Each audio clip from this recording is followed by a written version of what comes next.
समसामयिक घटनाक्रममाथि केन्द्रित रहेर कुराकानी गर्नका निम्ति आज हामीसँग राष्ट्रवादी चिन्तक, वरिष्ठ पत्रकार, लेखक, राजनीतिक विश्लेषक अनिल योगी हुनुहुन्छ। योगीजी स्वागत छ। धन्यवाद तपाईलाई। पछिल्लो समय देशका निम्ति, राष्ट्रका निम्ति, समाजका निम्ति केही गर्नुपर्छ, देखेका कुरा बोल्नुपर्छ, वास्तविकता जनतालाई बताउनुपर्छ भन्ने खालका भावनाका मान्छेहरू, तपाईँ जस्ता मान्छेहरू धेरै बोलिरहेको सुनिन्छ। तर बोलेर समाधान हुँदैन भन्ने कुरा पनि उति नै तपाईहरूले स्वीकारेको स्थिति पनि छ। काम पनि हुँदैन, बोल्न पनि छोड्नुहुन्न। यसको अर्थ भयो? अर्थ भयो कि भएन बताइदिनुहोस् त। धन्यवाद ज्योतिजी। अब यो प्रश्न चाहिँ पेचिलो हो, तर अब हाम्रो बाध्यता चाहिँ के भने गर्न खोजेका काम कुराहरू त हामीले प्रष्ट भने हो नि। राष्ट्रलाई एउटा स्थितिमा राखेर जसरी पुर्खाहरूले यो राष्ट्रलाई निर्माण गरे, बचाइराखे, सञ्चालन गरे र त्यो विधि र व्यवस्थालाई भत्काएर समाजलाई एउटा रसातलमा फसाएर मुठीभर विदेशीका दलालहरूले मनपरी गरेको जुन दृश्य देखियो, त त्यसका विरुद्धमा बोल्नु त हाम्रो कर्तव्य थियो नि। त्यसकारणले हामी बोल्यौँ।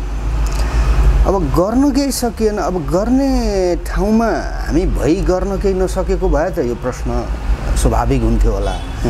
त हामी गर्ने ठाउँमा त छैनौँ नि त। हामी त बोल्ने ठाउँमा, भन्ने ठाउँमा यो भएन त्यो भएन भनेर आलोचना गर्ने, टिप्पणी गर्ने ठाउँमा नछौँ हामी।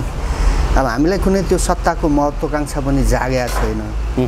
सत्ता भ्रष्टहरूले चलाउँदा रहेछन्, सत्ता दलालहरूले चलाउँदा रहेछन्, सत्ता देशद्रोहीहरूले चलाउँदा रहेछन्, सत्ता भ्रष्टाचारीहरूले र दुराचारीहरूले चलाउँदा रहेछन् भन्ने कुरा त साबित भइसक्यो नि।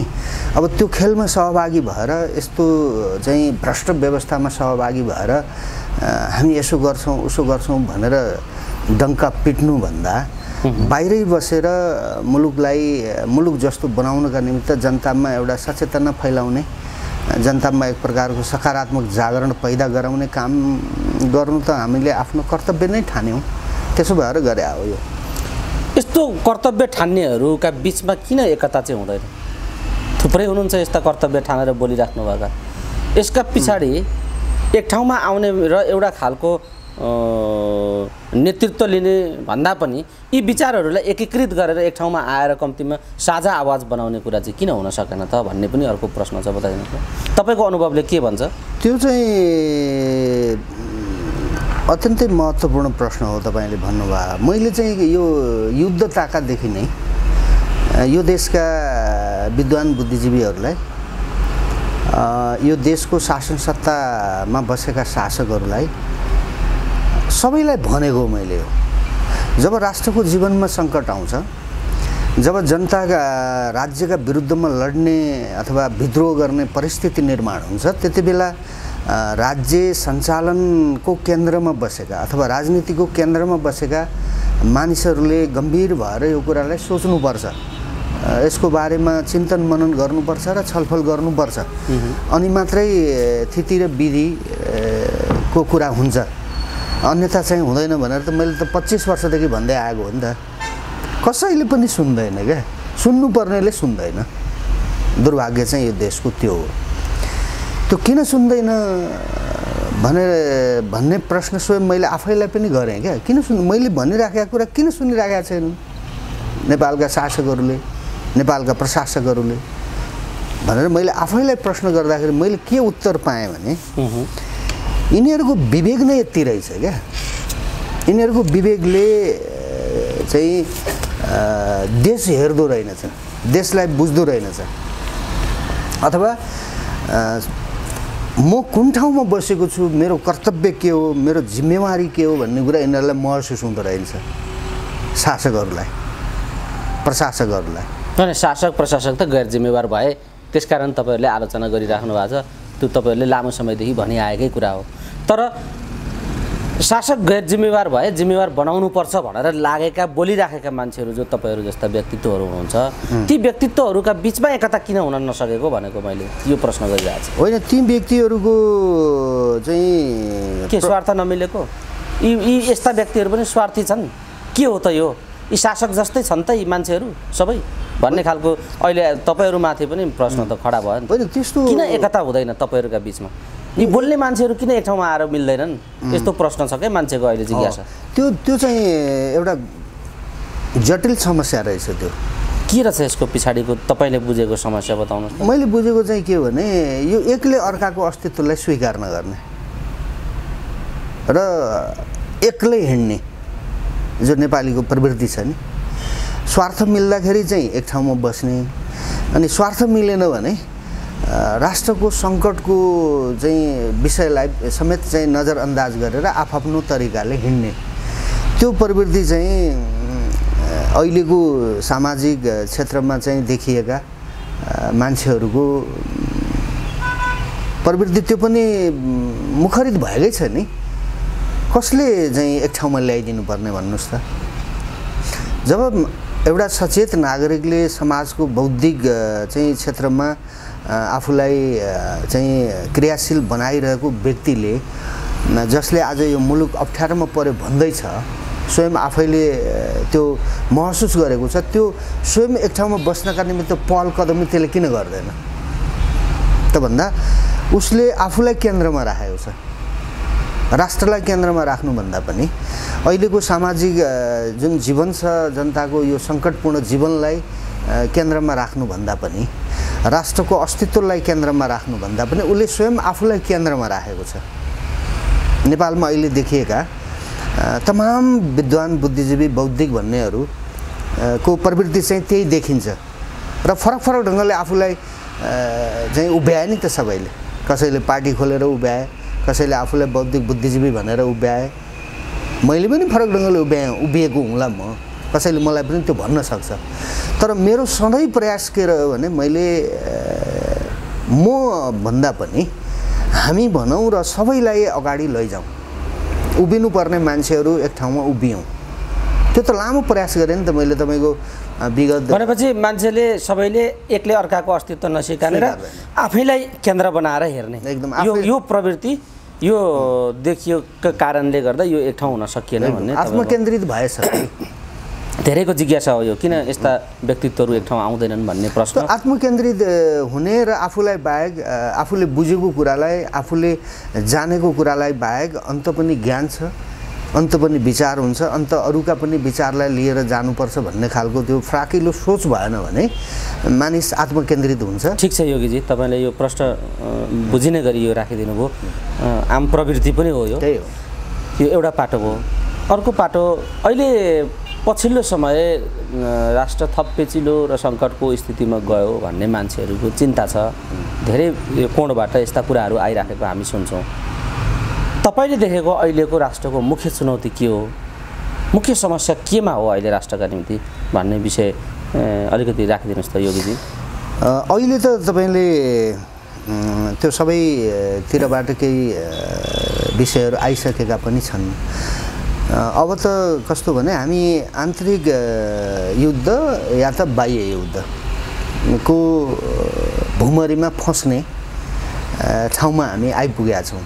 राष्ट्रलाई त्यो ठाउँमा पुगाइदिएका छन् पार्टीहरूले, नेताहरूले। त यो अवस्थाबाट मुलुकलाई जोगाउनका निमित्त प्रयास गर्नुपर्ने, जवाबदेहीता लिएका जो संस्थाहरू हुन् तिनीहरूले पनि यो मुलुकलाई समाप्त पार्ने दिशातर्फ जसले उन्मुख गराए तिनीहरूप्रति उनीहरूले प्रश्न नउठाएको देख्दाखेरि चाहिँ मलाई लाग्छ यो राष्ट्र अन्त्यको सङ्घारमा पुगेको त होइन भन्ने खालको स्थिति चाहिँ पैदा भएको छ। किनभने अब हाम्रो हातमा त केही पनि बाँकी रहेन नि। मैले धेरै पटक भने, मैले जब जुन देशमा विदेशी खुफिया एजेन्सीका मान्छेहरूले आएर हाकाहाकी देशको प्रधानमन्त्री बदलिदिन्छन् देशको शासन व्यवस्था बदलिदिन्छन्, कुनै शासकलाई हटाएर अर्को शासकलाई ल्याएर राखिदिन्छन्, त्यो सहज हुन्छ विदेशीका लागि। त त्यस्तो देशमा बौद्धिकताको कुरा, राजनीतिक सिद्धान्तको कुरा, त्यहाँ स्वाभिमानको कुरा, राष्ट्रियताको कुरा, त्यो फजुल कुरा हो।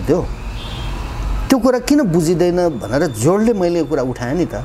कसैले पनि यो विषयलाई गम्भीरताका साथ यो देशको कुनै पनि विद्वान बुद्धिजीवीले समेत लिएको मैले देखिनँ क्या। किनभने यो त या त आफू सकिने या त मुलुक बचाउने स्थिति हो नि। त कसैले पनि त्यो ढङ्गको त्याग गरेको देखिँदैन क्या, अथवा देखाउने प्रयास गरेको देखिँदैन क्या। मैले पनि त्यही गरेँ, अर्कोले पनि त्यही गरेँ, मैले छुट्टै गरेँ म भन्दिनँ। मेरो बलबुताले जति भ्याएँ मैले त्यो गरेँ। तर मैले भन्दा धेरै गर्न सक्ने मान्छेहरू छन् नि समाजमा, बौद्धिक हिसाबले भन्नुहोस्, राजनीतिक पहुँचका हिसाबले भन्नुहोस्, आम नेपाली जनताका बिचमा चाहिँ आफ्नो उपस्थिति मेरोभन्दा बलियो देखाउन सक्ने मान्छेहरूले पनि केही पनि गरेनन् नि। त यो त एक प्रकारले मुलुकप्रतिकै बेइमानी हो भन्छु म। किनभने राष्ट्र सङ्कटमा परेको बेलामा त्यागको चाहिँ भावना प्रदर्शन गर्न नसक्ने न त्यो विद्वान हुन्छ, न त्यो बुद्धिजीवी हुन्छ, न केही हुन्छ। इराकमा पनि थिए होला नि बुद्धिजीवी, अफगानिस्तानमा थिए होला नि, तपाईँको युक्रेनमा पनि थिए होला नि बुद्धिजीवी। त के गति भयो त? त्यसो भए यो देशका मानिसहरूको, यो देशका विद्वान बुद्धिजीवीको पनि भोलि गति स्थिति बिग्रियो भने हुने त्यही हो है। म यो किन भन्दैछु भने जब राजनीति गर्ने शासक चाहिँ विदेशीको दलाल हुन्छ, त्यो देशमा चाहिँ अकल्पनीय सङ्कट आइलाग्छ। त्यो त संसारभरि देखिएको छ नि।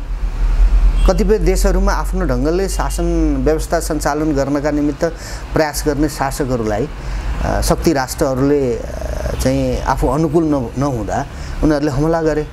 जस्तै इराकमा सद्दाम हुसेनलाई भन्नुहोस्, लिबियामा कर्णेल गद्दाफीलाई भन्नुहोस् होइन। अब पछिल्लो समयमा पाकिस्तानमा के अरे उसलाई भन्नुहोस्, इमरानलाई भन्नुहोस्, आफू अनुकूल नहुँदाखेरि त्यहाँ तिकडमबाजी गरेर शक्ति राष्ट्रहरूले त्यसलाई अपदस्थ गर्ने चाहिँ खेल, युद्ध गराएर हुन्छ के गरेर हुन्छ, त्यो त गर्दै आएको छ नि त। तर नेपाल त यस्तो देश थियो जहाँ आफ्नो दुनियाँलाई रोटो भोटो नपुगेर अरूका देशमा बेच्नु परेको छ यो देशको शासकले। यो देशका प्रशासकहरू र शासकहरू त नेपाली युवाहरूलाई बेचेर बाँचिराखेका छन् नि। त यस्तो देशले न चीनसँग लड्नु छ, न भारतसँग लड्नु छ, अमेरिकाको त कुरै छोडिदिनुहोस्। आफूले हात उठाएर आफ्नो देशलाई बलियो बनाउनका निमित्त हामी कसैका विरुद्धमा छैनौँ। हाम्रो त्यो कुनै उद्देश्य पनि होइन। यो अरूका राष्ट्रका विरुद्धमा खडा गरिएको राष्ट्र पनि होइन। यसको आफ्नै मौलिकता छ, आफ्नै यसको अस्तित्व छ। यो सयौँ वर्षदेखि, हजारौँ वर्षदेखि कसैको अधीनमा चाहिँ बस्न नपरेको चाहिँ देश र भूमि हो। नेपालीहरू हुन्, किन चाहिँ यहाँ हामीलाई अप्ठ्यारोमा पारेको भनेर भन्नुपर्ने त हो नि त कहीँ न कहीँबाट। यो देशका विद्वान बुद्धिजीवीले पनि 150 जना एक ठाउँमा बसेर यति मात्रै पनि भनिदिएको भए कमसेकम विदेशीहरूले पनि यो हाम्रा हामीले चाहिँ खरिद गरेका दलालहरू मात्रै रहेनछन्, यहाँ त विवेक प्रयोग गर्ने बुझ्ने मान्छेहरू त अरू पनि रहेछन् भनेर भन्दा हुन् नि त। उनीहरूले पनि अलिकति तर्सिँदा हुन् नि त। त्यो पनि गरेनन् क्या नेपालका विद्वान बुद्धिजीवी भन्नेहरूले। त्यसो भए उनीहरूले, मलाई लाग्छ ज्योतिजी, नेपाल यस्तै हो भने चाहिँ यहाँ कसैको केही बाँकी रहँदैन भन्ने लाग्छ मलाई। बट जुन खालको ढङ्गले तपाईँहरूले देख्नु भएको छ, चित्रण गर्नुभएको छ, अभिव्यक्ति गर्नुभएको छ, आफ्नो ठाउँबाट इमान्दारीपूर्वक एउटा कर्तव्य निर्वाह गरेको अनुभूति तपाईँलाई पनि हुन्छ होला। विगत लामो समयदेखि धेरै मान्छेहरूले यो गरिराखेको पनि देखिन्छ। त्यसलाई एक ढङ्गले आफ्नो तरिकाले भए पनि भइराखेको छ भन्ने हिसाबले सकारात्मक ढङ्गले लिने हो भने यो एउटा पाटो छ। तर विशेष गरी यसको समाधानको सन्दर्भमा तपाईँहरूले जुन विचार राख्नु भएको छ, नेपाल हिन्दू राष्ट्र हुनुपर्छ, नेपालमा राज संस्था हुनुपर्छ, राज संस्थाको छत्रछाया, राज संस्थाको भूमिकाबाट मात्रै यस्ता खाले सङ्कटहरूलाई किनारा लगाउन र राष्ट्र र जनताको जीवनको रक्षा गर्न सकिन्छ, यसका निम्ति त्यो पहल कदमी गर्नु, त्यतापट्टि फर्किनु आवश्यक छ भन्ने तपाईँहरूको विचार लामो समयदेखि आइराखेको छ। त्यो पाटो पनि कमजोर भयो, अब सम्भावना सकियो राज संस्थाको पनि। तपाईँले धेरै निराशाको कुरा गर्नुभयो नि त, लगभग अब सङ्कट र विघटनको दिशामा राष्ट्र नै नरहने हो कि भन्ने चिन्ताको अवस्थामा हामी पुग्यौँ भनेपछि त्यसका निम्ति रोक्ने विधि चाहिँ राज संस्था हो, यो सङ्कटबाट उन्मुक्ति खोज्ने कुरा चाहिँ हिन्दू राष्ट्र हो भन्ने खालको जुन विचार तपाईँहरूले व्यक्त गरी आउनुभयो, अब ती सम्भावनाहरू पनि अब अन्त्य भए भन्ने निष्कर्षतिर तपाईँहरू पुग्नु भएको हो। होइन, निष्कर्ष भन्दा पनि यो परिस्थितिले पैदा गरेको निराशाजनक अवस्थाको चित्रण गरेको हो मैले। त म व्यक्तिगत रूपमा निराशावादी मान्छे होइन। म जति सुकै ठुलो सङ्कट आए पनि त्यो सङ्कटलाई समाधान गरेर अगाडि जान सकिन्छ भन्ने ढङ्गले आफ्ना विचारहरू मैले प्रवाह गर्दै आएको दशकौँ भयो। प्रश्न चाहिँ के हो भने यहाँ हिन्दू राष्ट्रको कुरा, राष्ट्र संस्थाको कुरा त्यो राष्ट्र रहेपछिको कुरा हो। म चाहिँ त्यहाँ पुगेको छु क्या अहिले चाहिँ। म चाहिँ हिन्दू चाहिँ म राष्ट्र भनेर म त्यति भन्दिनँ, मैले त्यो भन्ने गरेको छैन। अरूले कता कता भन्छन्, लौन त भनिदिउँ भने मात्रै हो। यो सनातन राष्ट्र हो, हेर्नुहोस् हामी सनातनीहरू हौँ। कुनै पनि धर्म जाति र सम्प्रदायका जो नेपालीहरू यो भूगोलमा बस्छन् ती सबै सनातनी हुन्। यो हिन्दूको कुरा त यो विदेशीले लादेको कुरा हो भन्ने लाग्न थालेको छ मलाई अहिले पछिल्लो समय। हिजो जसरी चाहिँ जनवादी व्यवस्था भनेर दिल्लीमा बसेर प्रचण्डहरूले तपाईँ हामी जस्ता मान्छेहरूलाई उल्लु बनाए, त्यसरी नै यो कुनै विदेशीले उल्लु बनाइराखेको त छैन यो हिन्दू राष्ट्र भनेर नेपालीलाई। म त्यहाँ पुगेको छु। यो धर्मको कुरामा मेरो तर्क चाहिँ अहिले यो हो। त राज संस्थाको कुरा चाहिँ के भने राज संस्थाको आवश्यकता अरू जोडले मुखरित भएको छ। किनकि मुलुक जोगाउने हो भने, मुलुकलाई माया मारिदिने हो भने त अब त्यो बिर्सिदिए पनि भयो होइन। होइन भने राज संस्थाको चाहिँ आवश्यकता र उसको औचित्य अरू थप मुखरित हुँदै आएको छ। त मैले अहिले पछिल्लो समय मैले चाहिँ के भन्ने गरेको छु भने नेपालको राजा र राज संस्थाले यो 12-15 वर्षको नेपालको राजनीतिलाई सूक्ष्म तरिकाले अध्ययन गरेको र भोलिको देशलाई कसरी चाहिँ एउटा सहज अवस्थामा चाहिँ राखेर नेपालीहरूलाई अगाडि बढाउने भन्ने विषयमा यदि कसैले सबैभन्दा बढी अध्ययन गरेको छ भने त्यो नेपालको राजाले गरेको छ भन्ने लाग्छ मलाई।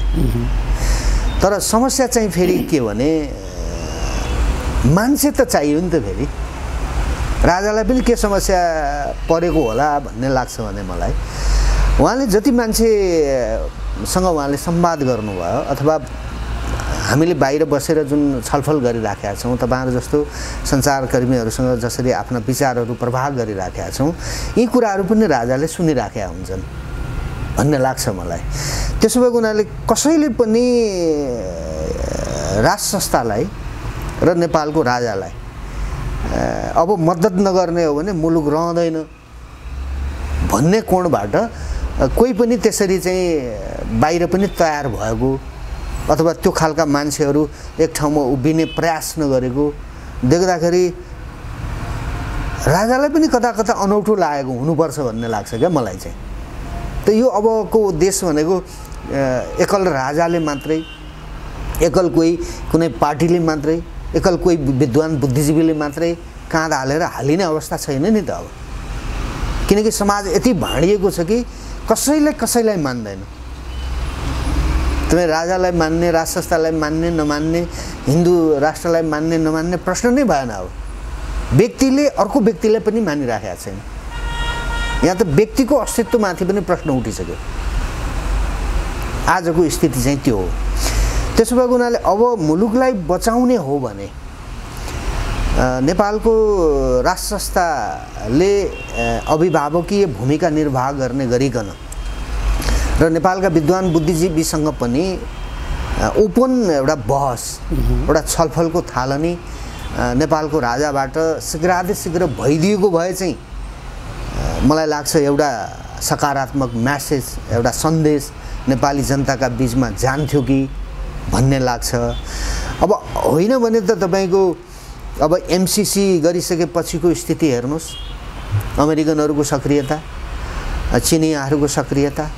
अब यो नागरिकता विधेयक पास गरे, नागरिकता लाखौँ लाख नागरिकता फेरि बाँड्छन् अनि मुलुक सनै यिनीहरूले मार्दै जाने, राजाले पनि छलफल नगर्ने, केही गर्ने प्रयास नगर्ने, सेनाले पनि डगारेर बस्ने, ठेकापट्टा गरेर बस्ने, त्यसै प्रवृत्तिलाई सघाउने भएपछि त यो हामीले भन्दै गरेको देशद्रोहीको भूमिका जसले आज खेलिरहेका छन् त उनीहरूका विरुद्ध प्रतिरोध गर्नका निमित्त तयार नहुने सङ्घ संस्था र व्यक्तिहरू माथि पनि त त्यो आक्षेप कुनै न कुनै दिन त कसै न कसैले लगाइदेला नि त फेरि।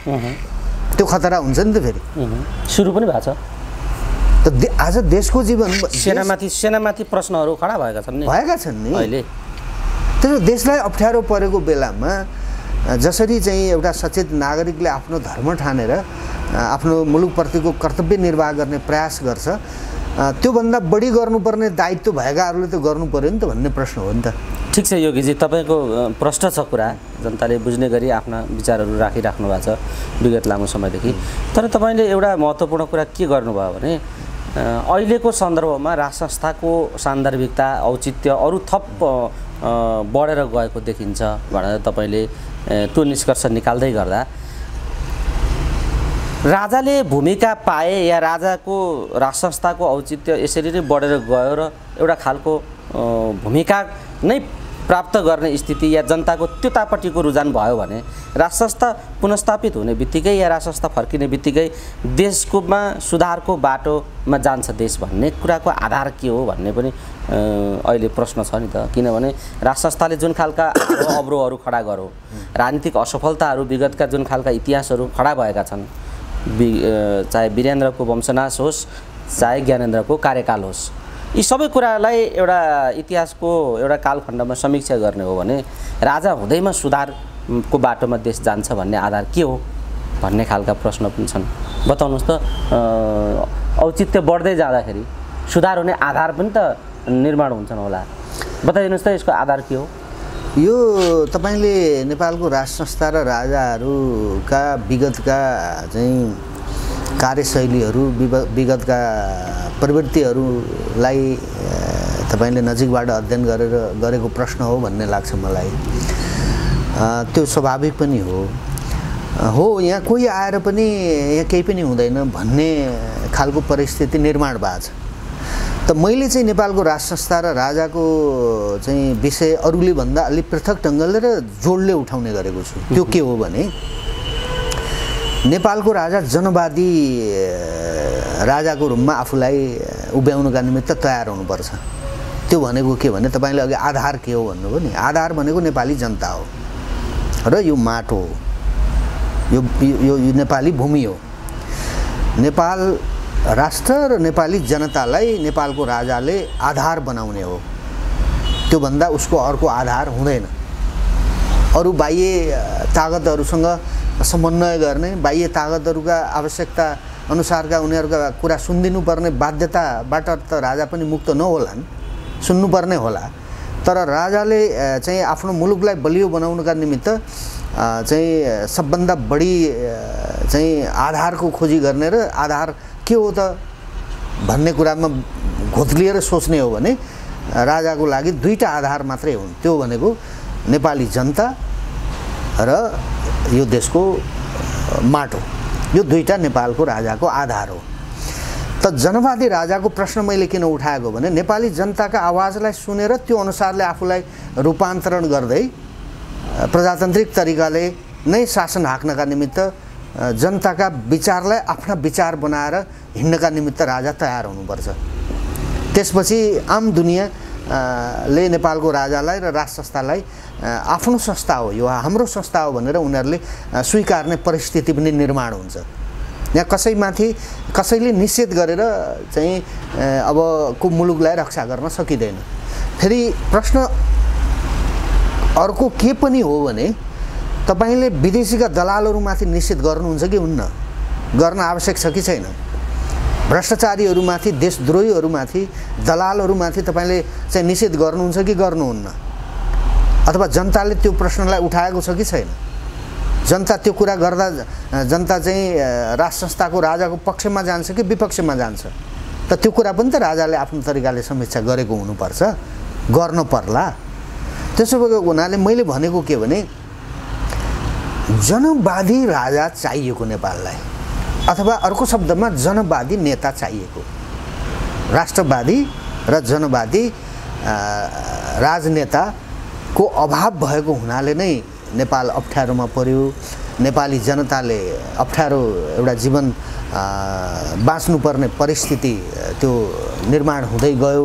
त्यसो भएको हुनाले त्यो खाली ठाउँ जुन छ, त्यो खाली ठाउँमा नेपालको राजा उभिएपछि जनताका विचारसँग आफ्ना विचारलाई मिलाएर अगाडि जानका निमित्त नेपालको राजा तयार भएपछि त यो त समस्या त धेरै ठुलो समस्या हो भन्ने पनि लाग्दैन मलाई। तर यो तपाईँले यो भन्दै गर्दा नि यो दुईटा विषय म तपाईँलाई जिज्ञासा राख्छु।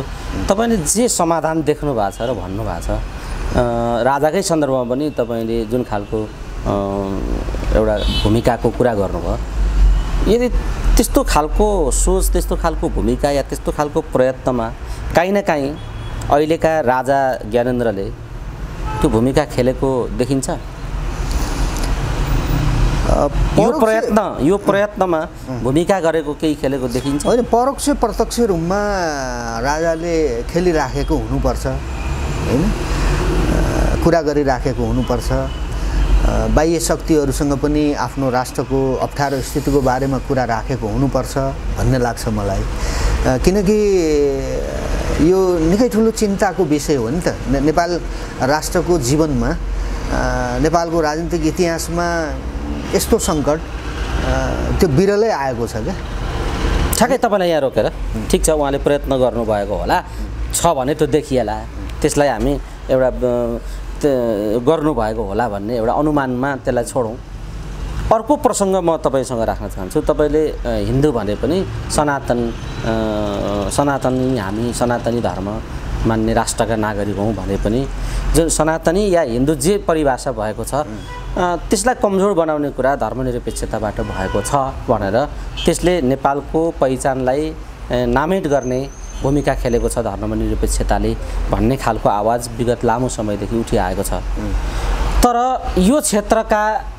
यो क्षेत्रमा काम गरेका सनातनी धर्म चाहे हिन्दू धर्म विभिन्न नाममा नेपालको पहिचान जोडिएको सांस्कृतिक मूल्य मान्यता र धर्मसँग सम्बन्धित रहेर काम गरिराखेका यसका धर्मगुरुहरू, यसका ज्ञाताहरू, 24 घण्टा शङ्ख घण्टा चमर बोकेर चाहिँ डुल्नेहरूले किन यो आवाजलाई मुखरित गर्न सकेनन्?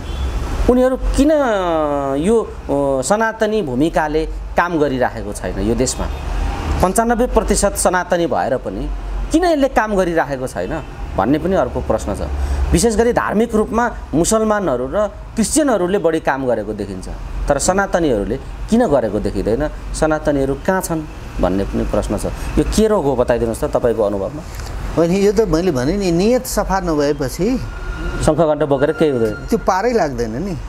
अहिले पछिल्लो समयमा त जो बढ्ता अपराधी छ, जो बढ्ता व्याभिचारी छ, जो बढ्ता पापी छ, त्यसैले बढ्ता घन्टो बजायो नि। त्यही भएर देवी देवता पनि यो देशबाट भागेकै जस्तो लाग्छ क्या मलाई चाहिँ। ज्योतिजी, अस्ति तपाईँले देख्नु भएन त्यो बलात्कारीको आरोप लागेर अदालतमा मुद्दा खेपेको मान्छेले कसलाई बोलाएन त्यहाँ पशुपतिमा, कसलाई भाषण गराएन भन्नुहोस् त। तपाईँलाई अलिकति यो मलाई कस्तो यो बडा सुनिँदाखेरि श्रोताहरूले, दर्शकहरूले नमिठो सुन्नु होला, अनि कहिले उताउला कुरा गर्छ भन्नु होला। यो माओवादी जसरी जन्माइयो नि, अब यो प्रजातन्त्रका पछाडि पनि बाह्य तत्त्वहरू थिए 46मा। त्यसले उनीहरूको स्वार्थ पुरा नभएपछि बाबुराम र प्रचण्डजीहरूलाई दिल्लीमा राखेर चाहिँ त्यो नचाहिँदो काम गराए। नेपालीहरूको, हजारौँ नेपालीहरूको जीवनलीला समाप्त भयो। पछि त्यो पनि उनीहरूले नै सिद्ध्याए, होइन, त्यो मुभमेन्टलाई उनीहरूले नै सिद्ध्याएको। त त्यसपछि चाहिँ यो हिन्दू भनेर जसरी त्यो प्रजातन्त्र पहिला प्रजातन्त्र भने पछि चाहिँ के अर्कै व्यवस्थाको कुरा गरेर जसरी बाबुराम र प्रचण्डहरूलाई अगाडि सारे त्यसरी नै यो सनातन राष्ट्रलाई कमजोर बनाउनका निमित्त र यो देशको राजनीतिलाई जसरी आफ्नो चाहिँ कब्जामा पारेका छन् त्यसरी नै यो राष्ट्रको धर्मलाई पनि धर्मको नेतृत्वलाई पनि आफ्नो कब्जामा पार्नका निमित्त विदेशीले चाहिँ चलाएको प्रोपोगन्डाका यी मतियार हुन् जस्तो लाग्छ के जसले चाहिँ घण्टो बजाइराखेका छन् जसले चाहिँ पहिलो वस्त्र धारण गरेर बकवास गरिराखेका छन् यिनीहरूमाथि चाहिँ अलिक गतिलो चाहिँ धर्म बुझेको सनातनी धर्मगुरु यहाँ भइदिए भए यिनीहरूलाई त हिर्काउँथ्यो होला अब मैले हिर्काउन नमिल्ने हैन अब मैले वस्त्र चाहिँ पहेँलो वस्त्र धारण गरेको भए त म सबका वस्त्र खोलेर काम बलात्कार गर्छ लाउँछ पहेँलो वस्त्र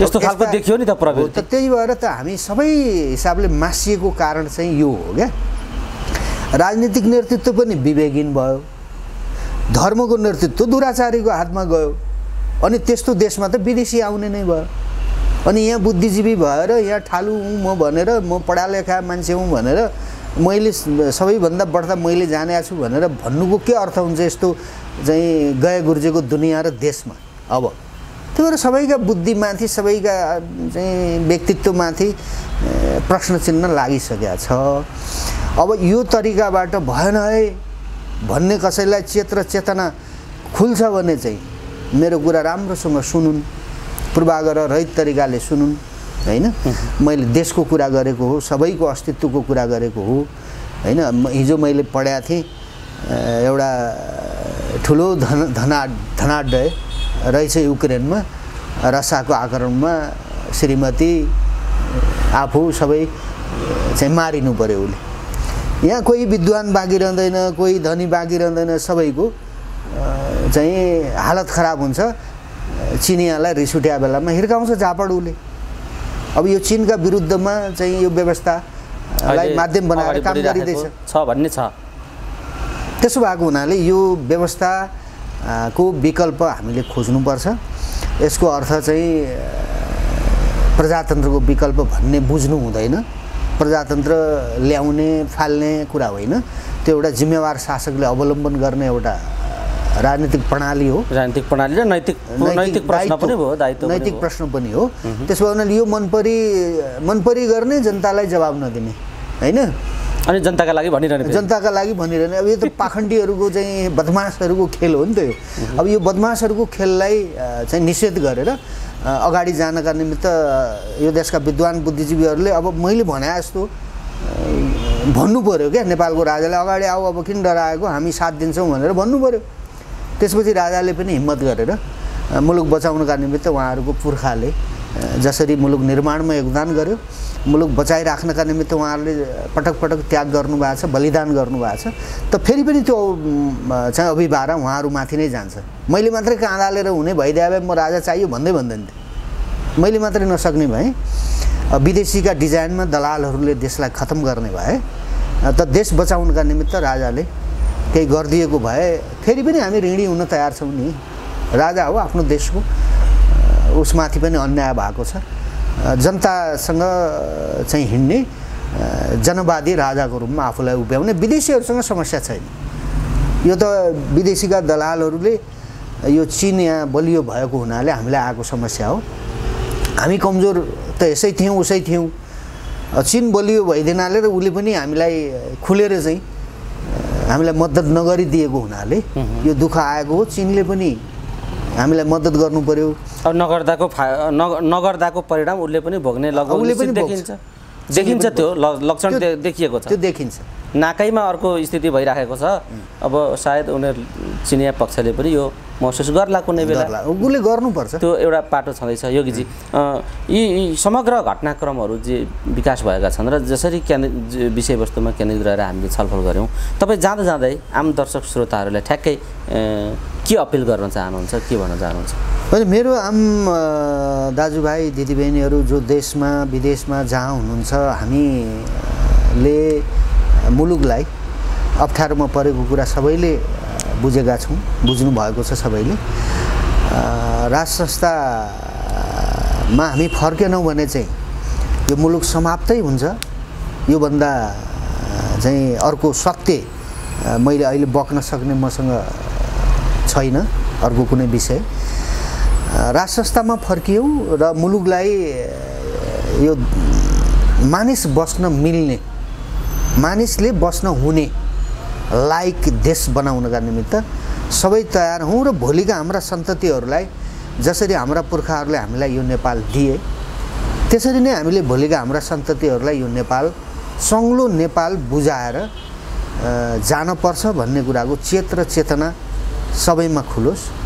मलाई मौका दिनुभयो, धेरै धेरै हवस्, समय दिनुभयो। यो समय र संवादका लागि योगीजी यहाँलाई धेरै धेरै धन्यवाद छ। तपाईँलाई पनि धेरै धेरै धन्यवाद छ।